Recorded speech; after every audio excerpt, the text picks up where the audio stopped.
Alright everyone, welcome to the Rugby League History channel. Tonight I'm coming at you with another retro season review. Tonight it's going to be the Parramatta Eels in 1986. Before I get into the video, if you have not yet subscribed, please consider subscribing. I'm at 429 subscribers at the moment, trying to get to 450 by the end of the year. And thank you to everyone that's subscribed to my channel. Getting into the Parramatta Eels in 1986, the club finished as minor premiers that year. 24 games they played, 16 wins, 1 draw, 7 losses, 2 byes, points differential of 166 points, which meant that they finished on 37 competition points, 1 point ahead of second place South. The head coach that year was John Mooney, and Reid, Mr. Perpetual Motion Price was the captain. Graham Atkins was the top point scorer, but he only got 52 points, which is dead strange. Mick Cronin only played 7 games that year, so that might explain it. Brett Kenny was the top try scorer with 11 tries. The biggest crowd they got for the year was 27,243 against South Sydney. Now, I believe this was the record pre-Parramatta Stadium getting the redevelopment in the early 2000s, so this is when they had the grassy hills. And the average crowd that year was a healthy 19,600. So Parramatta was a big year in 1986. They had the opening of the brand new stadium at the time. Parramatta Stadium was opened by Queen Elizabeth II, I believe. I remember seeing a video of it. And they played against St George in round 2 of the competition, I believe, or I think it might have been round 1 to start the year. And in front of 26,870 people, they beat St George 36 points to 6. So a very dominant display at the brand new stadium, and you could probably compare it to when they opened up Bank West, same sort of result.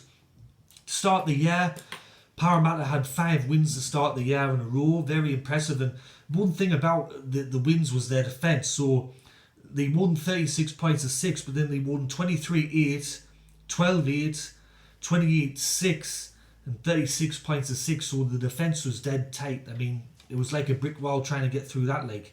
Then they lost against Penrith, and in round 8 they bounced back and they beat Eastern Suburbs 32-0. And then in the next 4 games they went through a bit of a mid-season slump. They lost 3 of the next 4 games, and they lost against Canterbury, South and Manly.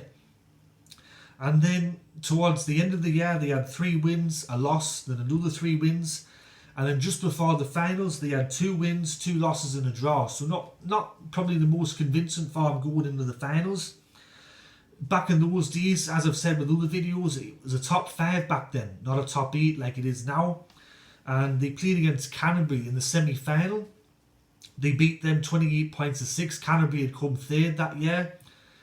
And it meant that Parramatta went straight to the grand final. In the grand final, they played against Canterbury Bankstown yet again, and they won this match 4 points to 2. It's the only trialist grand final in the history of rugby league in Australia in terms of first grade rugby league. It's the second lowest scoring grand final behind South Sydney and Belmeen from 1924. That finished 3-0. The matches, remembered, it was a very bruising game. It was Parramatta's 4th premiership. Peter Sterling won the Clive Churchill Medal, the inaugural Clive Churchill Medal. Brett Kenny, who'd scored 2 tries in each of the last 3 grand finals that Parramatta had played in, when they won, he was denied 2 tries in that game. I remember also watching some of the highlights. Canterbury nearly scored, I think, in the final 10 seconds of the game, but I believe Budgeon, who was one of the Parramatta forwards, stopped the try, and I think also Mosley, the hooker, also had a role in it as well. It capped off a very dominant year for Parramatta. They won the coveted quadruple, so they won the pre-season competition. Then they won the Panasonic Cup, which was previously known as the Amco Cup, which was the midweek competition. They won the minor premiership and they won the premiership, so they won all trophies on offer that year. Peter Sterling finished as the Dally M winner, so they pretty much won everything. Clive Churchill, Dally M, all the pre-season competitions, and it capped off a dominant 10 to 11 year period for the club. So between 1975 to 1986, the club made 7 grand finals. in those years. They only missed the finals once in 1980, and they also made preliminary finals in 1979 and 1985, and they also lost the 1984 grand final. So very dominant period for the club. It started off with that pre-season competition, the Creven Mile Cup in 1975, and then it finished with all these trophies in 1986. Now, if you were alive in 1986, or maybe if you were at the game, you'd probably be thinking Parramatta's just going to kick on, they're going to keep winning trophies. But it didn't turn out that way. After 1986, Ray Price and Mick Cronin retired, and then it wasn't too long after that Eric Groves Sr., Steve Ella retired, and it wasn't until 1997 that the club made the finals again. So there was a big hangover after this year in 1986.